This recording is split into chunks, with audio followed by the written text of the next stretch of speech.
Buenas noches, bienvenidos a la edición estelar de Costa Rica Noticias de este martes 19 de enero.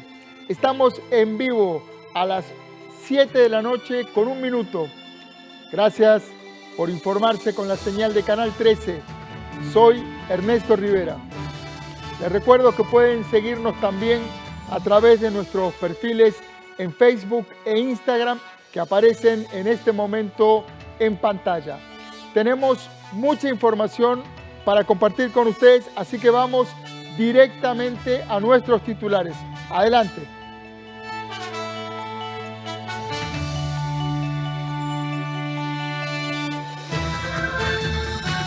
El proyecto de empleo público será el pilar del gobierno para reducir las cifras fiscales y negociar con el Fondo Monetario Internacional. Pero, ¿qué contempla el proyecto y cómo impactará a los empleados públicos? Se lo explicamos de forma detallada en esta edición. El Fondo Monetario Internacional está analizando si las medidas que planteó el gobierno en la negociación serán suficientes para reducir el déficit fiscal y generar un superávit primario. Los magistrados de la Sala Constitucional rechazaron 3 recursos de amparo de personas que pidieron ser incluidas en la lista de vacunación contra la COVID-19 y de 2 personas que pidieron que el contrato entre Pfizer y el gobierno fuera público. El jefe de dirección de tecnologías de la Caja fue reubicado para dar paso a una investigación sobre presuntas irregularidades en compras de equipos de telecomunicaciones en la institución. En las informaciones internacionales, una de las primeras acciones del nuevo presidente de los Estados Unidos será presentar un proyecto de ley para regularizar a 11 millones de indocumentados residentes en Estados Unidos.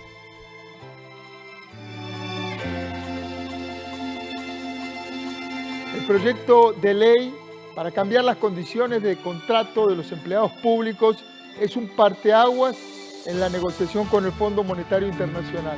Por eso ahora le vamos a explicar qué propone ese proyecto, cómo afectará a los empleados actuales y qué impacto tendría en las finanzas del país. Me acompaña en el set el periodista David Roversi, quien estuvo indagando a fondo con todos los actores relacionados a esta polémica iniciativa. Buenas noches, David. Buenas noches. En palabras sencillas, ¿cómo definirías este proyecto de ley de empleo público? ¿Qué cambia? Vamos a ver. Buenas noches, Ernesto, y buenas noches, por supuesto, a todos los que nos siguen a través de Costa Rica Noticias. Realmente es una consulta que parece sencilla, pero que no es tan sencilla de responder, y a raíz de esto es que en Costa Rica Noticias nos hemos dado la tarea de buscar explicar un poco más qué es lo que puede cambiar. Evidentemente, el norte que quiere el gobierno es la reducción del gasto. Ese sería el norte de este proyecto de empleo público, sobre todo en remuneraciones, que se dice se podría estar ahorrando 0.81% del Producto Interno Bruto con ese recorte de remuneraciones y hasta 1.5% del PIB en caso de pues, tener otras gestiones que ya vamos a ir viendo más adelante acá en lo que vamos a ir presentando poco a poco. Y saber un poco más qué es lo que está pasando también en la Asamblea Legislativa en ese momento y cómo está el proyecto. Recordemos que este proyecto surge porque hay una necesidad de equilibrar las finanzas públicas, entonces el gobierno está raspando la olla, como se dice popularmente, viendo de qué tiras salen distintos cueros, y esta es una de las principales iniciativas, uno de los ejes centrales de la propuesta que va a negociar o que ya está negociando con el Fondo Monetario Internacional. Pero hay mucha gente involucrada y todo el mundo tiene algo que decir en este tema. Así es, Ernesto. Bueno, primero también es importante decirle a la gente y dejárselo muy claro, el proyecto afecta a los funcionarios del sector público cuando hablamos de Poder Ejecutivo, Poder Legislativo, Poder Judicial, también pues a lo que compete a cada una de estas instancias. Hay algunos que quedan fuera, por ejemplo el BAMBI, también el ICE, algunos bancos, bueno, los bancos estatales propiamente. Entonces también eso hay que tenerlo muy claro. Esos sectores que usted dijo, el ICE, el BAMBI y los bancos estatales están fuera. Esos, por lo menos a hoy están fuera. Recordemos también que se han presentado. Y bueno, aquí es importante decirlo, cuando hicimos las consultas, la ministra, por ejemplo, de Planificación nos decía, Pilar Garrido, que son 2 proyectos, algunos diputados nos decían que son 3, también algunos sindicatos que son 3, otros que son 2, o sea, es tan complejo y ya ha sido tan manoseado, digámoslo así, el tema de empleo público, que ni siquiera las personas que están involucradas tienen pues esa claridad de cómo va y hacia qué van muchas cosas, y es parte de lo que queremos también pues demostrarles y enseñarles hoy aquí un poco. Vamos separando las capas de esa cebolla. Adelante. Así es. Bueno, lo primero que vamos a dejar claro es, como lo decíamos, toca el Poder Ejecutivo, Poder Legislativo, Poder Judicial. También es importante decir que en este momento hay 122 mociones que se están viendo en la Comisión de Gobierno y Administración a través de vía 137, moción 137, que eso quiere decir, y que tal vez es técnico, pero para decírselos a ustedes, en el momento en que los diputados pueden incorporar o sacar pues partes de los textos que se encuentran en este proyecto de empleo público. Pero bueno, vamos a ver qué es lo que en este momento significa el proyecto actual que está en la Asamblea Legislativa de empleo público, qué es lo que está buscando en este momento el gobierno con este norte. Propone resolver temas como, por ejemplo, que el reclutamiento y la selección del personal se haga con base en criterios más técnicos sobre la base del servicio que se pretende prestar.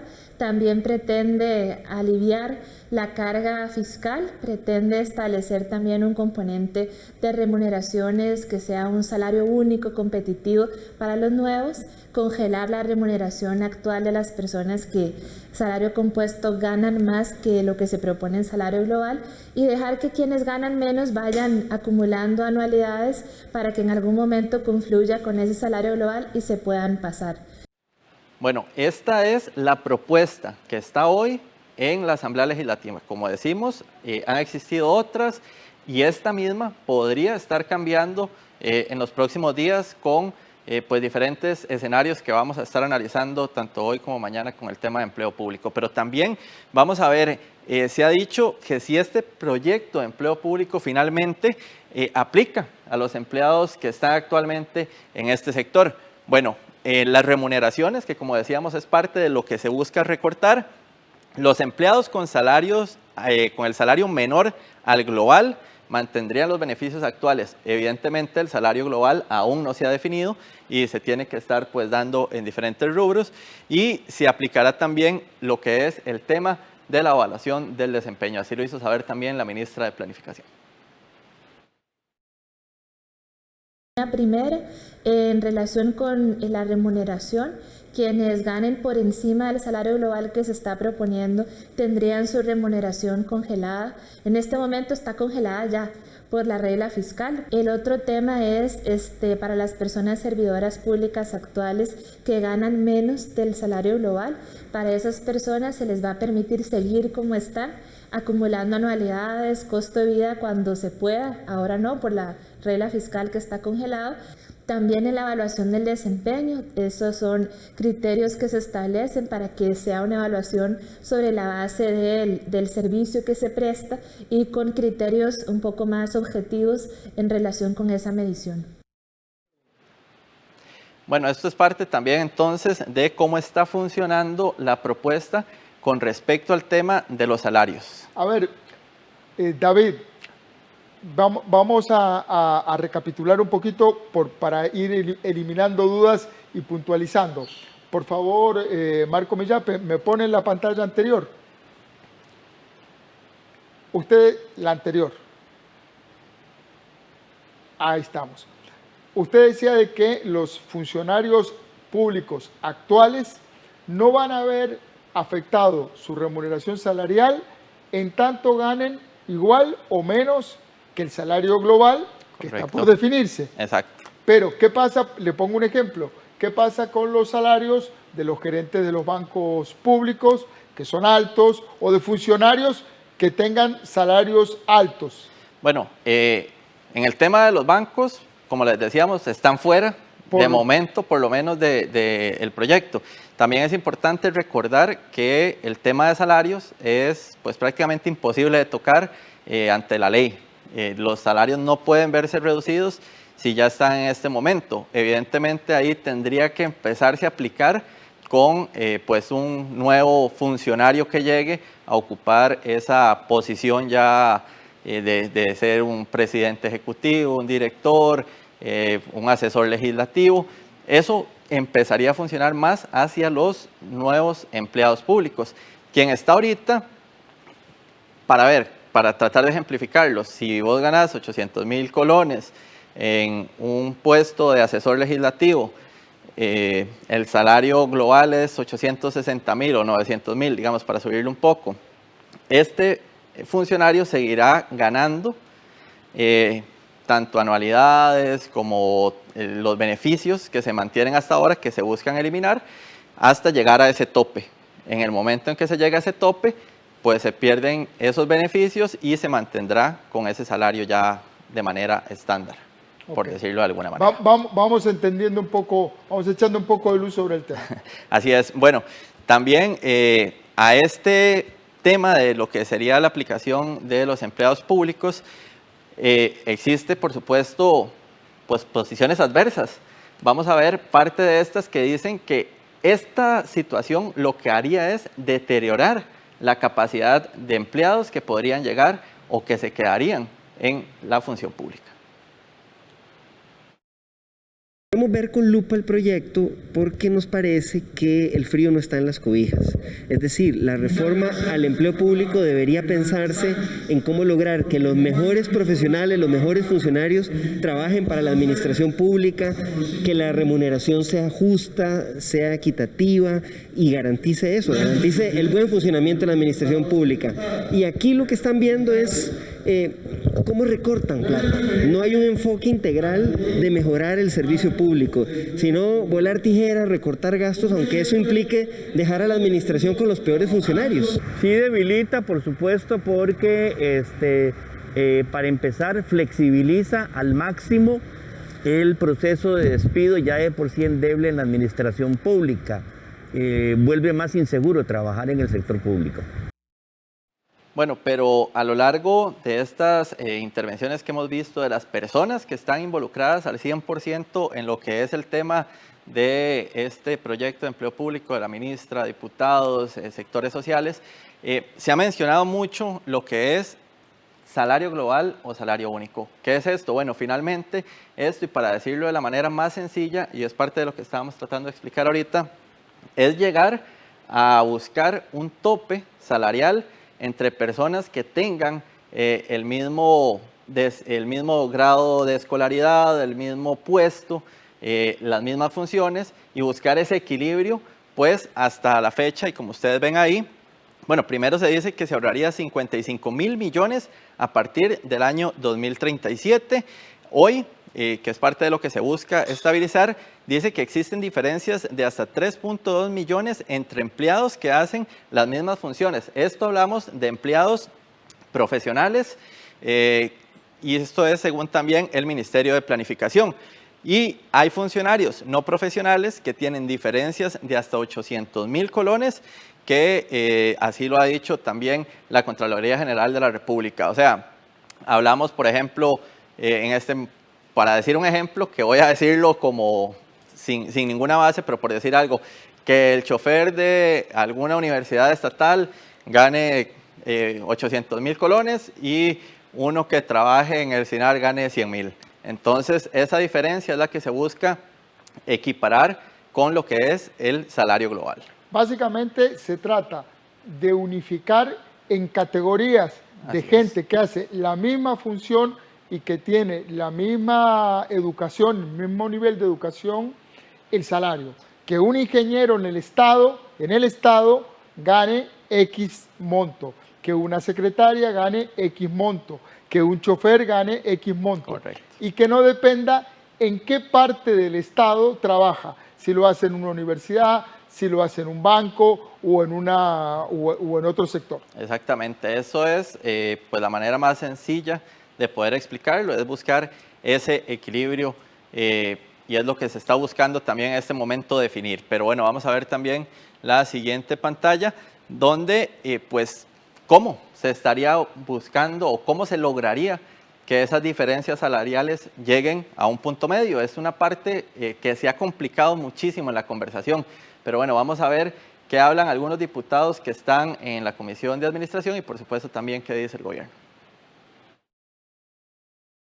La propuesta financiera para poder enfrentar el fruto del salario global en la propuesta de empleo público depende de cuál propuesta de salario global se escoja al final de cuentas en la Asamblea Legislativa. Hay 3 propuestas sobre la mesa, en las 3 eventualmente se necesita un añadido, un agregado de finanzas de parte del Estado y por eso es que todas las fracciones estamos proponiendo alternativas para que ese golpe financiero pueda subsanarse de la mejor manera posible en aras de tener transparencia financiera y seguridad jurídica para los nuevos funcionarios. Esa propuesta es, lo primero, que las personas servidoras públicas entren con una remuneración competitiva y dejar que las personas servidoras públicas que ganan más que esa remuneración puedan congelarse. A nadie se le va a disminuir el salario, eso es importante, sino que la lógica es que al final ese salario global confluya con una remuneración más competitiva y a las personas actuales servidoras públicas dejarlas que gradualmente vayan acumulando incentivos por la naturaleza del salario compuesto hasta que confluya con el salario global. Bueno, como les decimos, esta es, Ernesto, una de las partes más complicadas que inclusive a hoy se discute en la comisión y que bueno, ni la ministra encargada del tema puede decirlo tan claramente, ni tampoco los diputados que lo están discutiendo, así que bueno, es parte de todavía lo que se pelotea. Pero bueno, también hay una gran pregunta y la que pues miles de funcionarios públicos son los que tienen esta gran duda y que inclusive ha llevado también ya anteriormente a movimientos sociales y demás, y es si existirán despidos o cierres de instituciones. Una de los grandes temores de los sindicatos, de los sectores sociales, pero que bueno, algunos aseguran dentro de la Asamblea Legislativa y también el gobierno que no se va a dar así. El temor de la ciudadanía y de la clase trabajadora tiene que ver, por un lado, con la falta de transparencia y por el otro lado tiene que ver con ese enfoque, que es un enfoque de recortar gastos, aunque se empeore el funcionamiento de la administración, o de castigar a los trabajadores públicos por la crisis fiscal que no la causaron ellos. No, ningún despido y a nadie se le disminuye el salario. No, porque esta reforma de empleo público no tiene que ver con procesos de diseño institucional. Bueno, esto es hasta ahora parte de lo que hemos podido establecer, separando esas capas complejas de la cebolla de este proyecto que tiene, como usted bien lo dijo, muchas manos interviniendo, muchas presiones, muchos sectores. Aquí hay algunas precisiones que hemos establecido. Ahora, hasta el momento hay 168 mociones de fondo presentadas al proyecto. Es decir, puede cambiar sustantivamente y eso es parte de lo que lo vuelve, tan picante, tan polémico, porque afecta a muchísima gente y a la vez es crucial, es uno de los elementos cruciales dentro de la propuesta del gobierno para bajar o estabilizar el déficit fiscal y obtener el crédito del Fondo Monetario Internacional. Así es, y sin duda alguna cambiará. Yo creo que es muy claro, la misma ministra de Planificación, que es la encargada del gobierno en todo el proyecto, está segura que va a tener cambios, los diputados están seguros.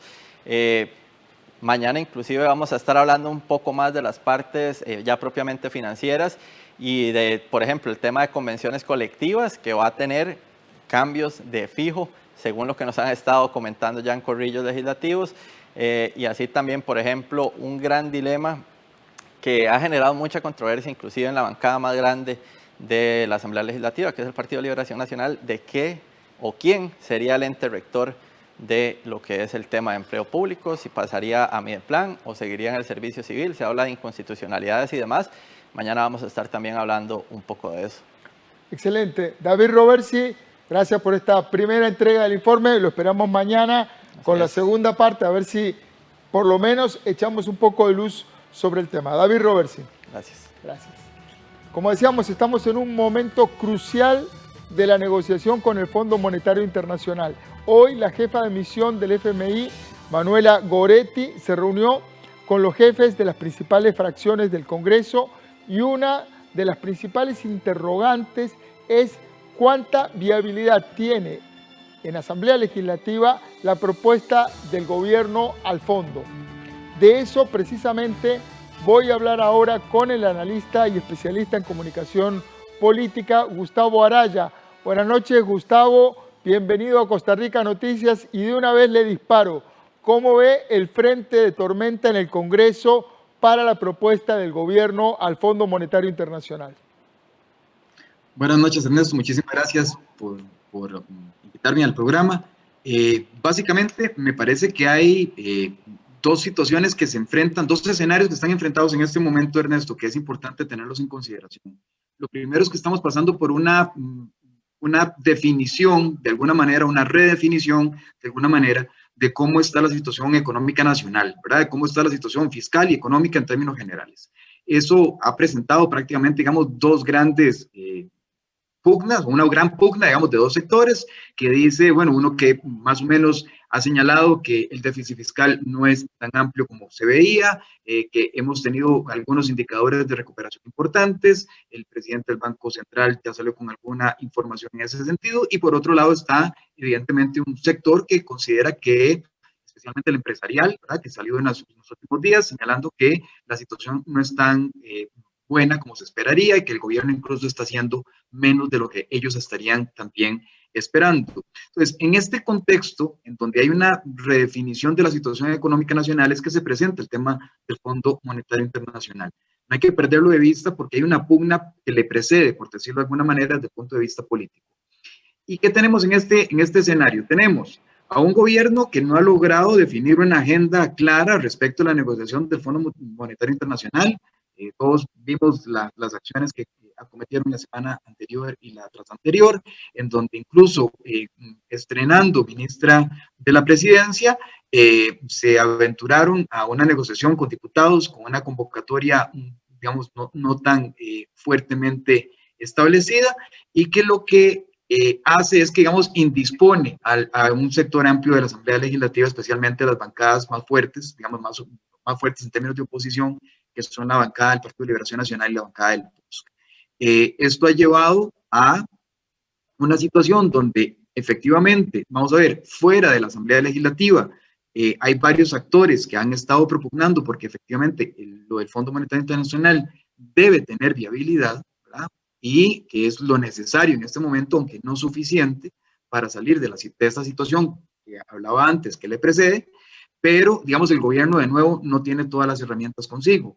Y por el otro lado, hay, yo diría que una apuesta por algunos sectores políticos en la Asamblea Legislativa de oposición que buscan, digamos, llevar esto a una situación límite, ¿verdad? Buscan dejar en una situación de indefensión al gobierno para ver de qué manera pueden introducir o obligan al gobierno a introducir algunas medidas que incluso le tengan algún costo político relevante para que, ordenando la situación fiscal de alguna manera, el gobierno sea el que corra con el costo político que ellos, digamos, no quieren correr.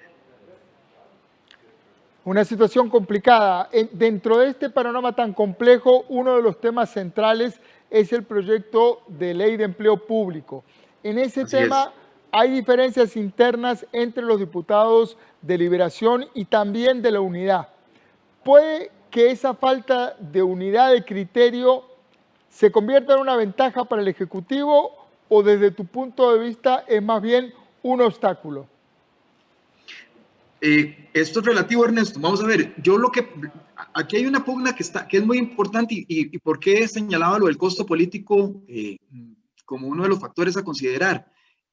No es menor el tema del empleo público cuando hablamos de aproximadamente unas 315, 320 mil personas que son asalariadas del sector público, ¿verdad? Entonces, cualquier medida que en ese estado en el que el gobierno no tiene consigo todas las herramientas y no ha sabido comunicarlas, y por otro lado no hay una definición clara de parte de las fracciones legislativas, de los partidos políticos, de cuál es el costo al máximo nivel que pueden llevar a cabo para que sea el gobierno el que empeñe todo su capital político y ojalá fenezca. ¿Por qué? Porque estamos en un ambiente de de proceso electoral, prácticamente ya, es muy complicado, digamos, en este escenario, no entender que hay otras dinámicas asociadas.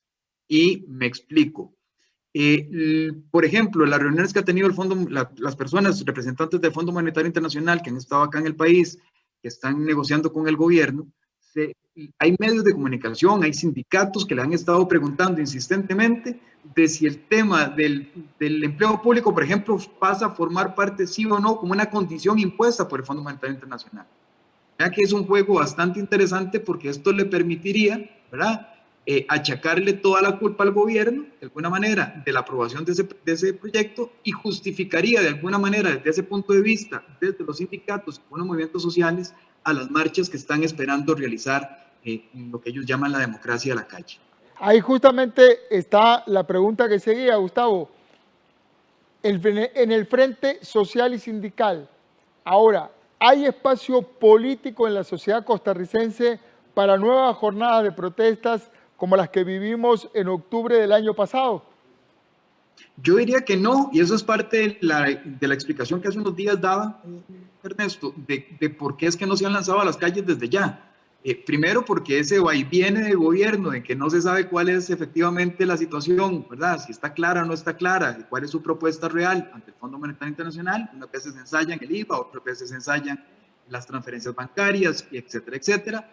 Y por otro lado, la indefinición de las bancadas, digamos, de la oposición en la Asamblea Legislativa, impide fijar para este frente social que usted denomina, ¿verdad?, de sindicatos y del grupo de Rescate Nacional especialmente, les impide fijar cuál es, digamos, a dónde señalar, a dónde mostrar que efectivamente hay culpables o responsables de esa negociación que aún no se ha dado, ¿verdad?, pero que efectivamente sería, de acuerdo con su perspectiva, digamos, negativa para el sector público. Ese hecho, más el haber tenido situaciones de desgaste que vienen desde el 2018, la situación de enfermedad que tiene don Célimo Guido, que le impidió por lo menos a finales de diciembre, principios de enero, movilizarse realmente para, digamos, coordinar la movilización de estos sectores, así como las mismas pugnas internas de los propios sindicatos, ¿verdad?, en donde no han logrado ponerse de acuerdo si efectivamente el proyecto, o sea, contra cuál proyecto van a luchar, y por eso están tratando de verlo como una especie de enemigo discursivo más que real, ha impedido, digamos, concentrar la fuerza suficiente o las voluntades suficientes para movilizarse en los últimos días. Están ahí en proceso preparatorio. Si hay espacio, sí hay espacio, Ernesto, hay suficiente malestar social en el país como para hacer movilizaciones en contra del gobierno, no solamente por el tema de empleo público, sino por muchísimas otras razones. También hay insistencia, digamos, o interés por parte de algunos sectores de que Costa Rica ojalá caiga en default, pareciera para algunos sectores, especialmente políticos, en la Asamblea Legislativa y ex candidatos del Partido de Liberación Nacional. Y por otro lado, hay una fuerza que más bien motiva a tratar de llegar a acuerdos, a digamos, que el país no se vaya del todo a una situación crítica en la parte económica y fiscal, porque de ahí no nos salvaríamos todos. Ahí en esas posiciones han estado tanto don Rodrigo Arias, ha estado también don Denis Meléndez, el propio don José María Figueres y otras fuerzas que han estado señalando esto de manera insistente. Entonces, espacio sí hay para la movilización, pero sería una movilización, digamos, que no logra amalgamarse todavía y que no logra, al igual que las otras fuerzas, identificar cuál es el costo político real para ver cuál de los actores políticos va a correr con él. Un delicadísimo equilibrio, un momento muy delicado es el que estamos atravesando. Aparentemente pasan pocas cosas, hay como un ambiente de una tensión solapada, pero es importantísimo mantener ese equilibrio para que quienes están dispuestos a quemar la casa para quedarse con la alfombra, como dice don Jorge Vargas Culel, no tengan éxito, ¿verdad? Porque en la casa vivimos todos. Ese es el principal planteamiento, por eso le decía que el escenario no es tanto el Fondo Monetario Internacional, porque eso es instrumentalmente tomado de manera política. Aquí el tema es la situación económica y fiscal del país, que efectivamente si la llevamos a una crisis, no importa cuál partido político gane las próximas elecciones, prácticamente esto nos lleva a todos por delante y efectivamente sería una desgracia para el país. Gustavo Araya, analista político, como siempre, gracias por prestarnos por un rato tus neuronas al aire. Gracias, Gustavo. Muchas gracias, Ernesto, un placer. Un placer. Frío, viento, muchísimo viento es lo que tendremos esta noche de martes y la madrugada del miércoles. El pronóstico anticipa que habrá un aumento en los vientos y una fuerte caída en las temperaturas debido al ingreso del empuje frío número 12. Así lo informó el Instituto Meteorológico Nacional. Esto provocará vientos de entre, oiga bien, 70 y 100 kilómetros por hora en las zonas altas del país. Para las zonas bajas, en el Pacífico Norte y el Valle Central, habrá ráfagas no menos temibles de entre 50 y 75 kilómetros por hora. Sobre este fenómeno, en el CIMAR de la Universidad de Costa Rica advirtieron sobre el aumento del oleaje en el Océano Pacífico. Se estima un aumento progresivo en los vientos alisios en el transcurso de la noche del martes hacia el día miércoles debido a los efectos del nuevo empuje frío, el cual es el número 12, y se estima que se mantenga con efectos sobre nuestro país tanto el día miércoles como también hacia el día jueves, provocando condiciones muy ventosas en el territorio nacional, con ráfagas que pueden mantenerse entre 80 e incluso hasta 100 kilómetros por hora hacia las cordilleras, mientras en las partes bajas del Pacífico Norte y el Valle Central, sus ráfagas máximas se estiman que rondarán entre los 50 y 75 kilómetros por hora. En este momento hacemos la primera pausa comercial y ya regresamos con mucha más información.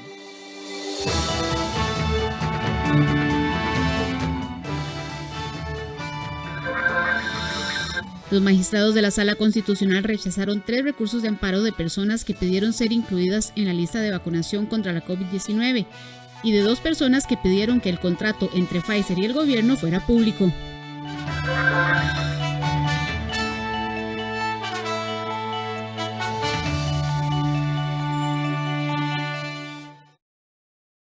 Las tarjetas del Banco Popular son solidarias y tienen un gran corazón.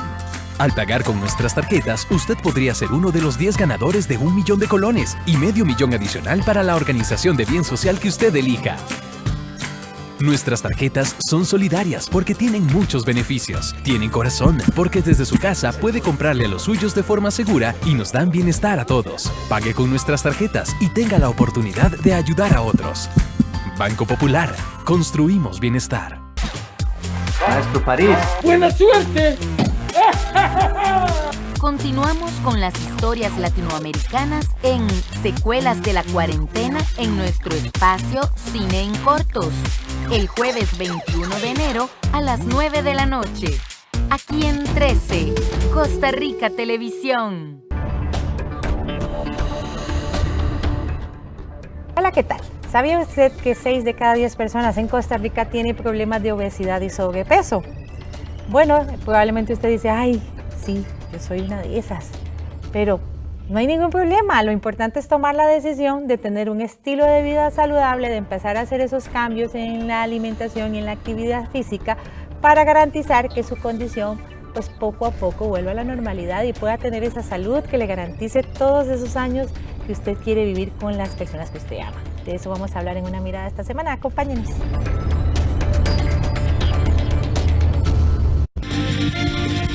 Banco Popular presenta El Tipo de Cambio. Y a las 7 de la noche con 35 minutos estamos de regreso en la edición estelar de Costa Rica Noticias y vamos a ver la cotización de la divisa estadounidense. El precio del dólar en la compra para hoy, 606 colones con 58 céntimos. El precio del dólar en la venta, 612 colones con 2 centavos.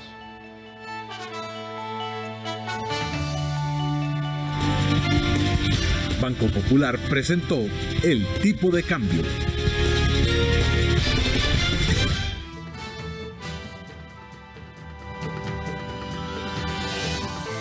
La Sala Constitucional rechazó de plano 3 recursos de amparo que personas que alegan que existen discriminación en la metodología que establecieron las autoridades de salud para vacunar a las personas contra la COVID-19.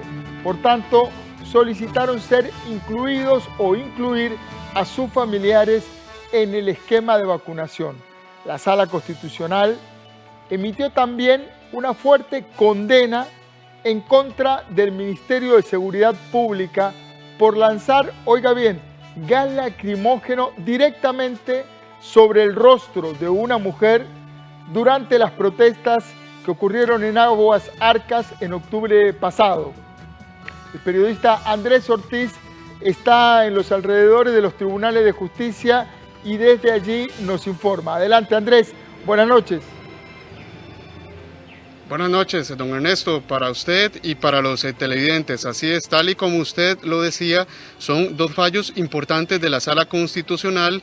Uno sobre las vacunas, el esquema de vacunación que se ha implementado por las autoridades de salud de nuestro país, y el otro es por el operativo que realizó la fuerza pública, en este caso en una intervención en las manifestaciones de octubre anterior. Veamos primero una nota que preparamos sobre el tema de las vacunas que se están aplicando ya contra la COVID-19.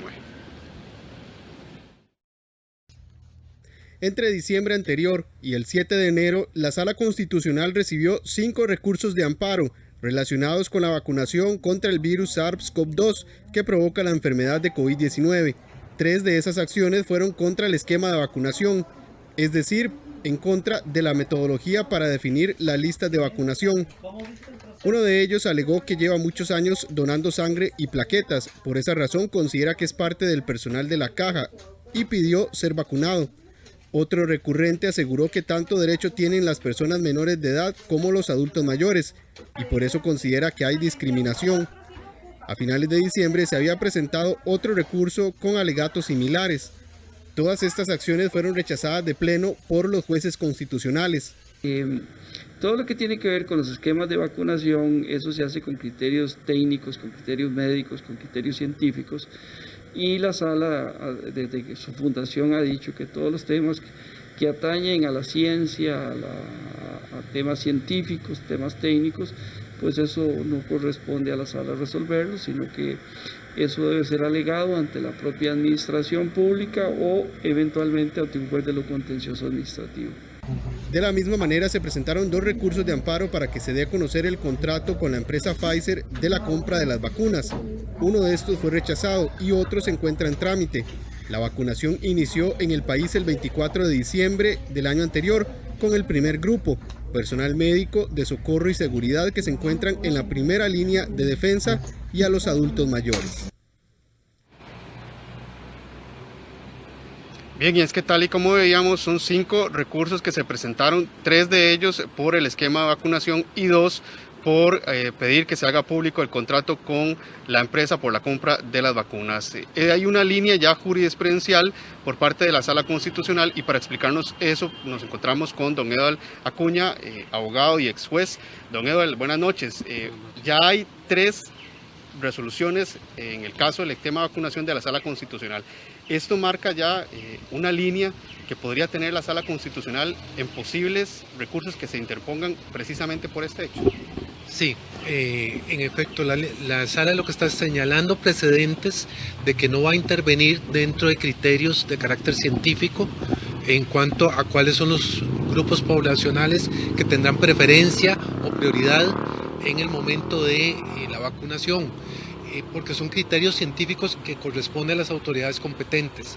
La Sala podría intervenir extraordinariamente si se dieran, por ejemplo, violaciones al principio de igualdad, que personas en iguales condiciones se discriminara unas en favor de otras para efectos de la vacunación.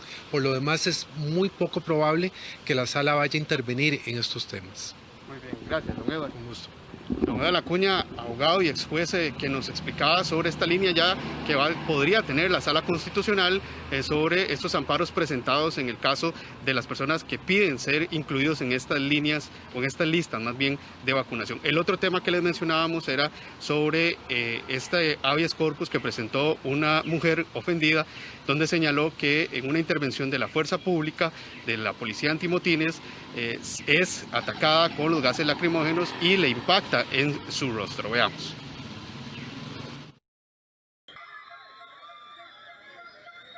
La Sala Constitucional condenó al Ministerio de Seguridad el pasado 29 de diciembre por el uso excesivo del gas lacrimógeno en las manifestaciones y bloqueos del Movimiento Rescate Nacional ocurridos en todo el país en octubre anterior. Específicamente, esta resolución obedece a una de las intervenciones de la policía en Aguasarcas de San Carlos el 3 de octubre del año anterior. La persona afectada, una mujer quien planteó un habeas corpus, aseguró que fue atacada por la policía antimotines a pesar de que ella y otras personas no formaban parte del grupo de manifestantes y de lo contrario se encontraba afectada por el bloqueo.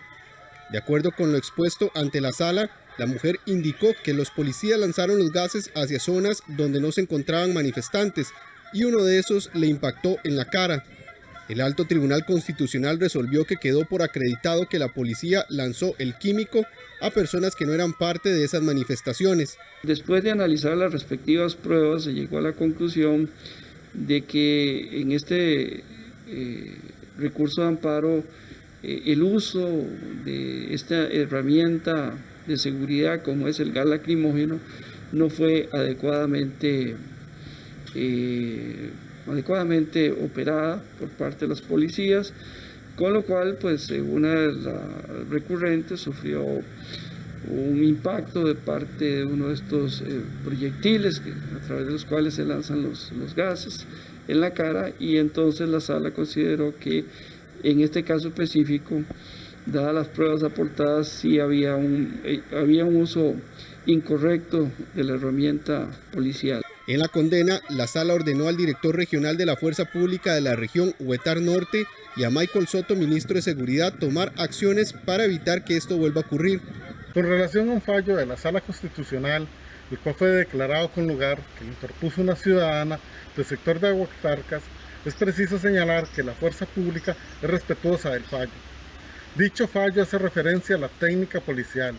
Acataremos recomendaciones y estamos hablando en retomar capacitación a nuestro personal policial con base en nuestros protocolos. La Sala Cuarta aclaró que no prohíben el uso del gas químico para restablecer el orden en casos como estos, pero que se aplique adecuadamente.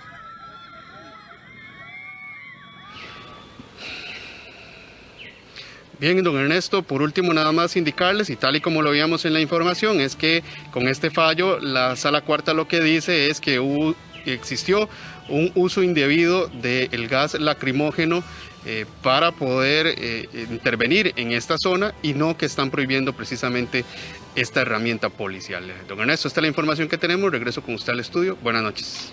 Buenas noches, muchas gracias a nuestro compañero Andrés Ortiz. Así es, el gas está permitido. Lo que está prohibido, y es a todas luces un atropello a los derechos humanos, es tirarle un proyectil de gas sobre el rostro a una persona que se está manifestando. Es un uso absolutamente arbitrario de la fuerza de parte de la fuerza pública.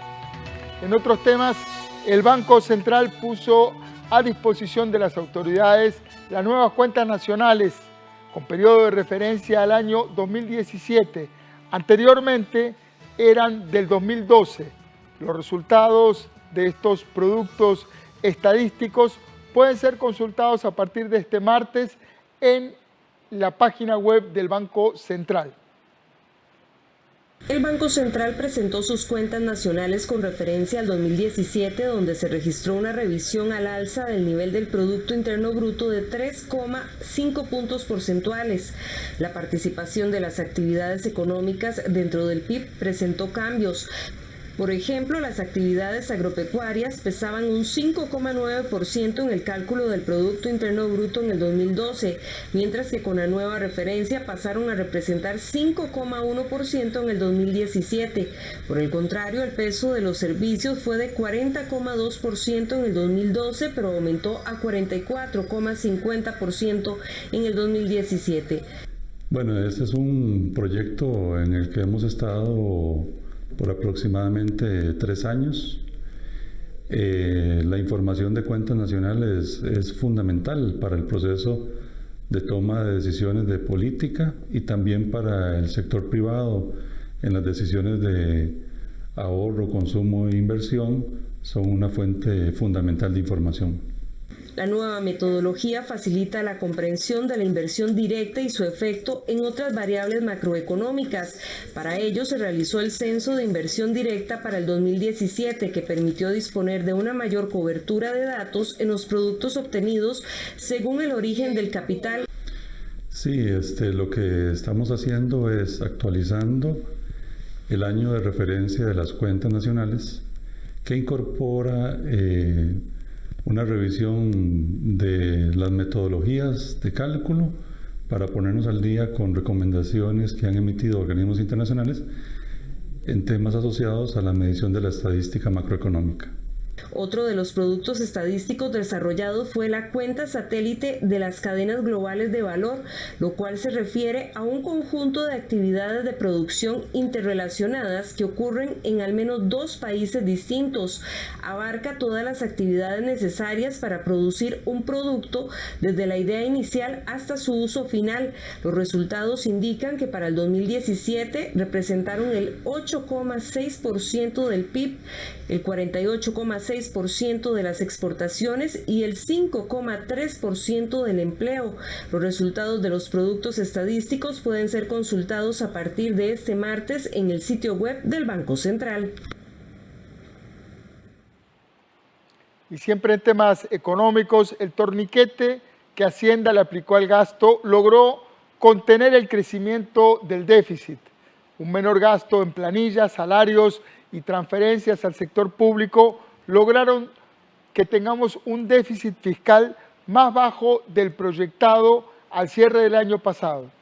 Sin embargo, algunos economistas señalan que esa disminución en inversión también pasará factura en el futuro, ya que no se está trabajando para generar crecimiento económico.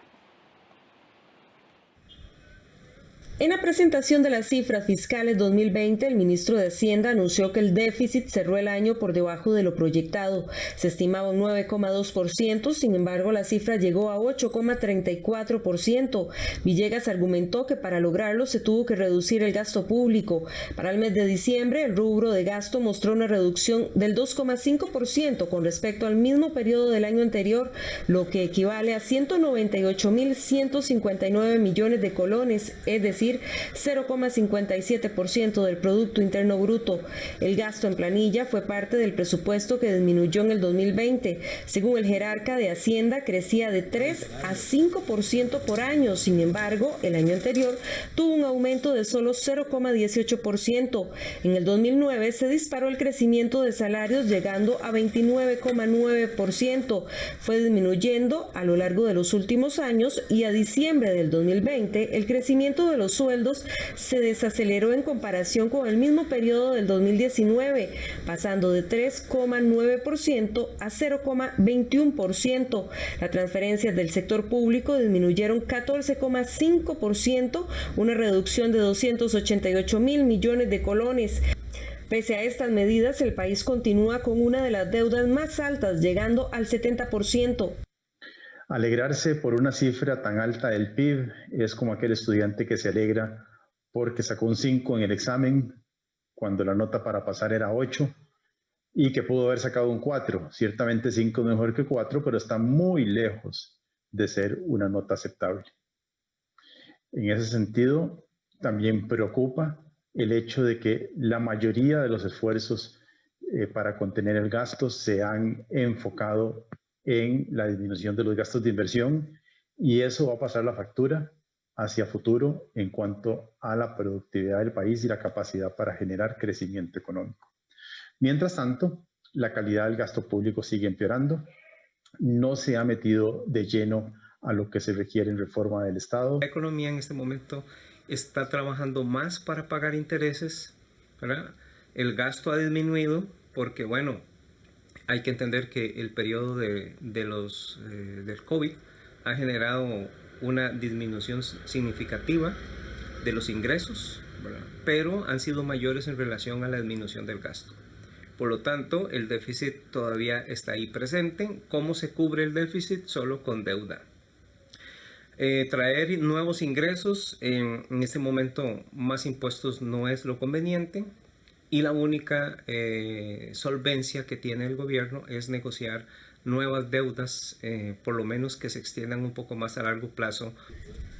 El gobierno continuará en esa línea de reducción de gastos para lograr bajar la deuda y buscará recortar el gasto público en un 3,45% hasta el año 2025 mediante un límite de transferencias, remuneraciones y adquisición de bienes y servicios. Adicional al decreto que el mandatario firmó a inicios de enero, presentó un proyecto de ley que busca eliminar plazas y vacantes en los ministerios. La gestión ha estado concentrada en cómo reducir el gasto y también reducir el gasto en lo correspondiente a la gestión de la deuda.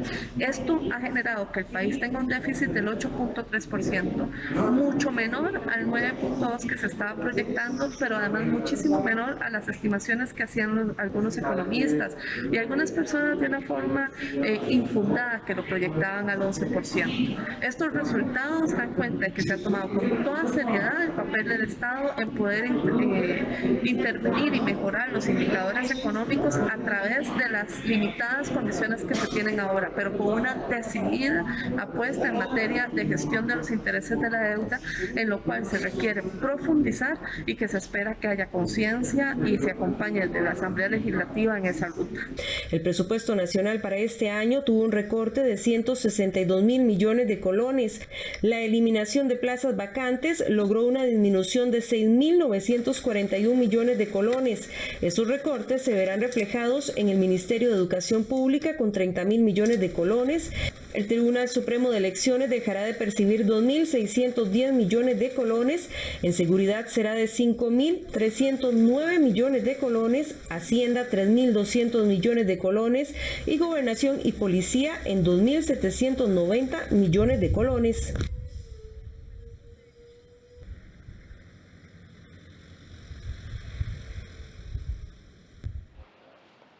Vamos ahora a hacer una breve pausa comercial, pero no se vaya, quédese en la señal de Canal 13. Ya volvemos.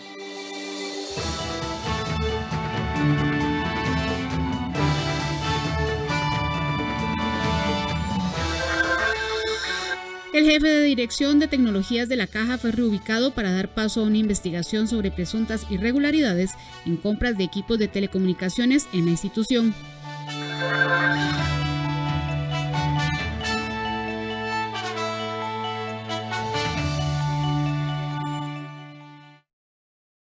Las tarjetas del Banco Popular son solidarias y tienen un gran corazón.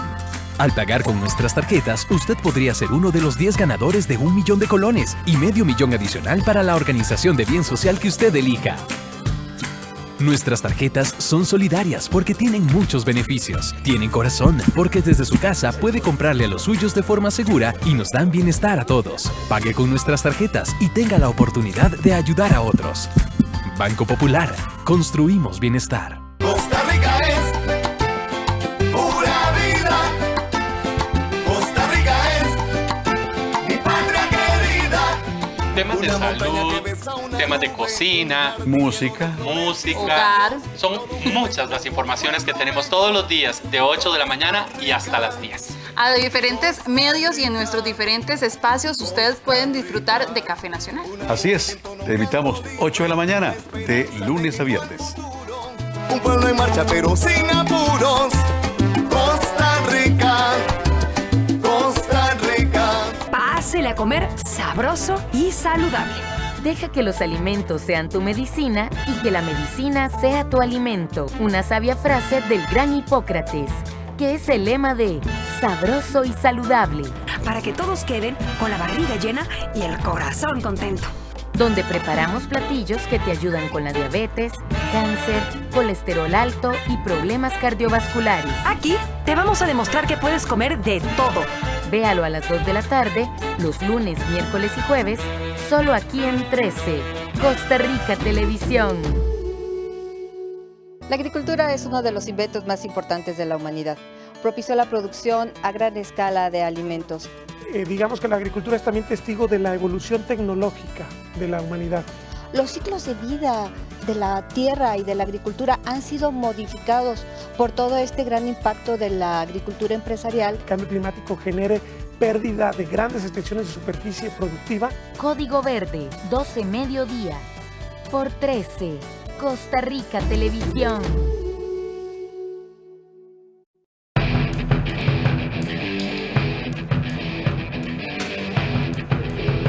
Vamos ahora a hacer un pequeño adelanto de lo que vamos a tener en unos minutos a las 8:30 en Deportivas del 13.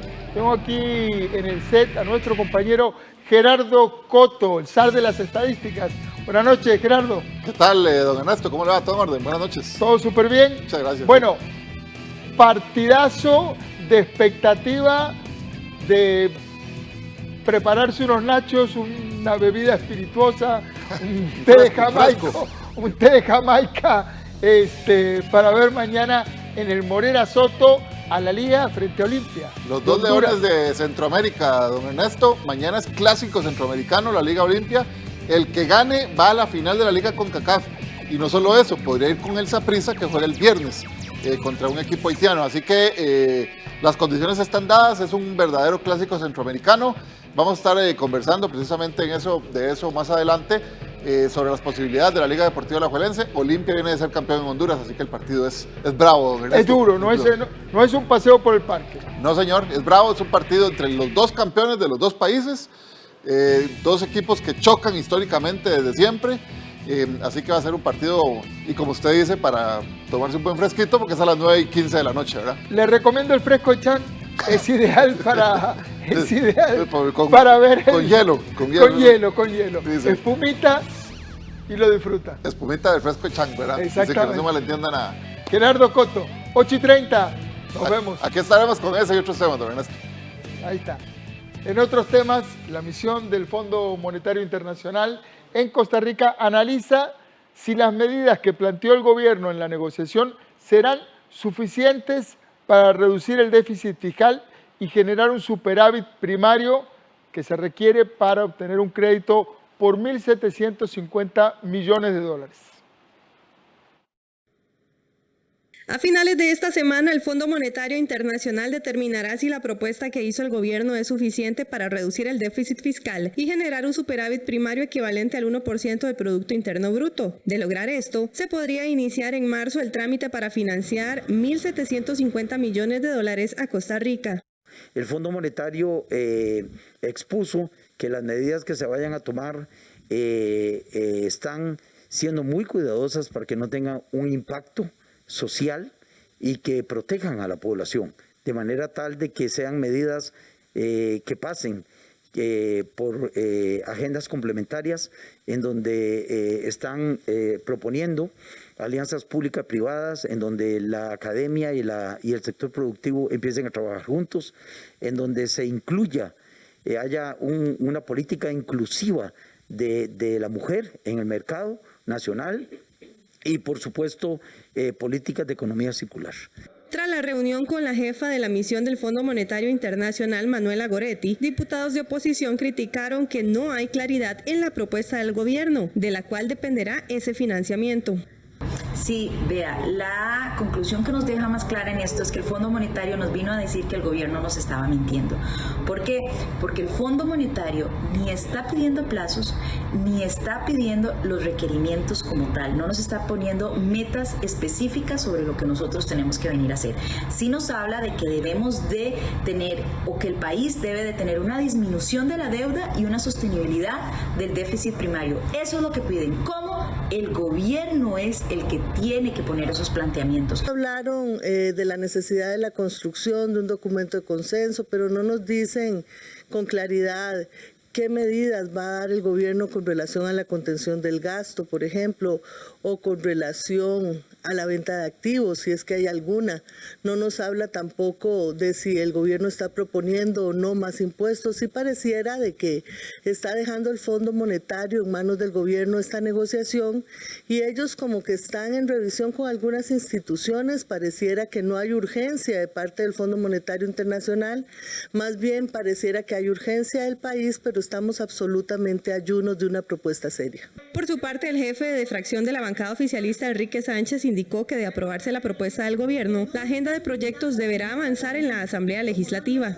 Estos proyectos tendrán que ir a la Asamblea Legislativa y es muy importante de parte de todas las jefaturas de fracción y diputadas y diputados que estuvimos presentes en esta conversación, avanzar en la construcción de los consensos para que finalmente se logre aprobar estos proyectos de los que depende que podamos seguir accediendo a los recursos del Fondo Monetario Internacional. Fue una conversación como parte también de los esfuerzos del Fondo por dialogar con diferentes actores políticos, sociales y productivos del país en la construcción de esta agenda que nos va a permitir superar la situación provocada por la pandemia. Entre las medidas que planteó el Poder Ejecutivo para negociar ese crédito con el Fondo Monetario Internacional está el proyecto de ley de empleo público, el proyecto de ley para congelar las plazas vacantes, así como los aumentos en las pensiones, reducir las compras de bienes y servicios y recortes en los presupuestos. Las negociaciones con el Fondo Monetario Internacional iniciaron el pasado 11 de enero. Vamos ahora a una breve pausa comercial y enseguida regresamos con más información.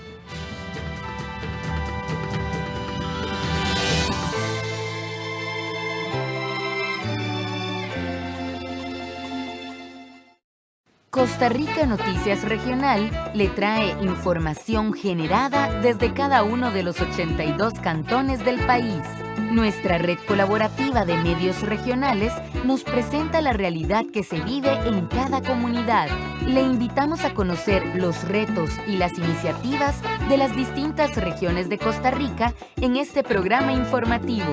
Martes y viernes, después de la conferencia de prensa de actualización sobre el coronavirus y soluciones del 13. Los demás días a la 1:30 de la tarde. Solo en 13.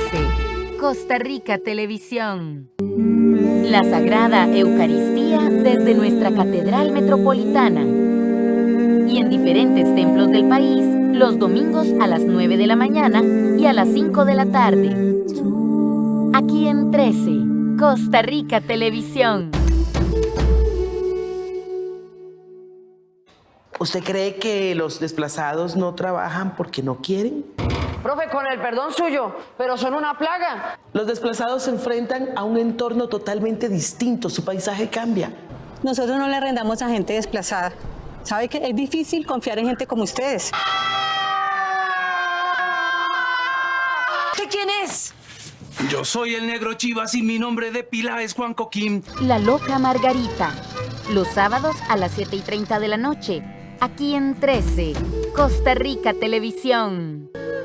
Una pareja quienes desde niños forman una gran amistad en el Japón antiguo, pero el destino les llevará por diferentes caminos. Bunshido, una historia por el mes del amor, amistad y honestidad. Estreno el 6 de febrero, solo en 13. Costa Rica Televisión.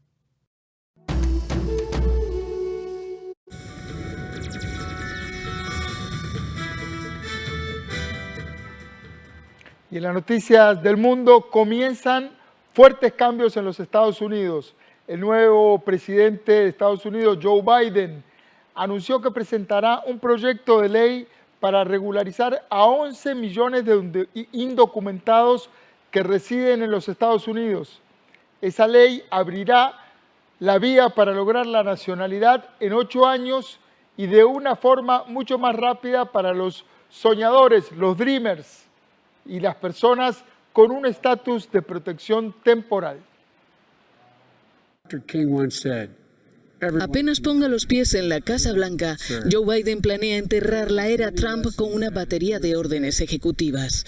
Entre ellas, un proyecto de ley migratorio con el que prevé regularizar a 11 millones de indocumentados que residen en Estados Unidos. La legislación estará destinada a aquellos que estén en el país al menos desde el pasado 1 de enero. El proceso hasta lograr la ciudadanía estadounidense llevaría unos 8 años. En los 5 primeros se abrirá la vía para que logren un estatus legal temporal si pasan las verificaciones de antecedentes, pagan impuestos y cumplen otros requisitos básicos. Pasada esa primera etapa, en 3 años obtendrían la naturalización si así lo desean. Para algunos el proceso podría ser automático. Es el caso de los los llamados soñadores o dreamers, los jóvenes que llegaron a Estados Unidos ilegalmente cuando eran niños, que obtendrían la green card o residencia permanente si están trabajando o escolarizados. También podrían acogerse hasta vía rápida las personas que tengan estatus de protección temporal, una situación que ampara a víctimas de conflictos, muchos de ellos de El Salvador, así como los trabajadores agrícolas. Biden también prevé revertir otras políticas migratorias de Trump, como la prohibición de llegar desde 5 países de mayoría musulmana. Bogotá entrará nuevamente en confinamiento total el próximo fin de semana. Esta es la tercera vez consecutiva que los habitantes de esa ciudad se ven confinados ante el repunte de los contagios de coronavirus, que mantiene los hospitales de la capital colombiana al borde del colapso.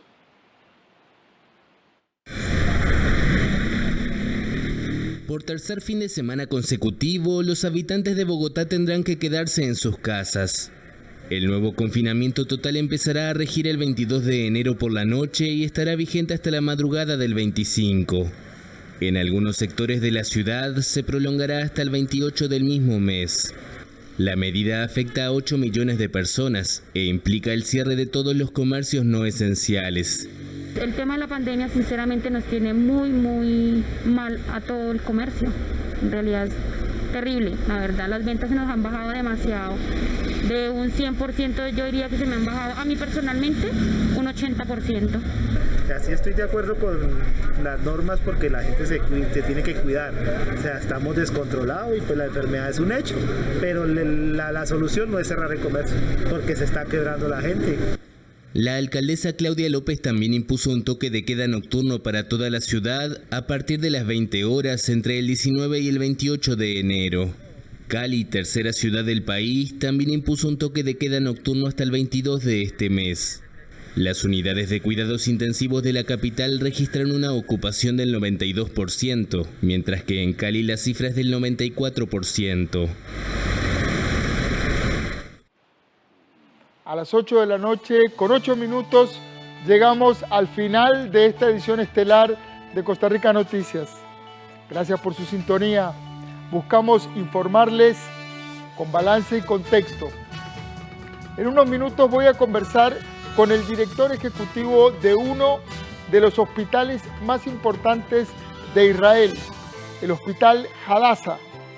Nos va a contar cómo está haciendo Israel para liderar la carrera por vacunar rápido y masivamente a su población. No se vaya, quédese en la señal de Canal 13.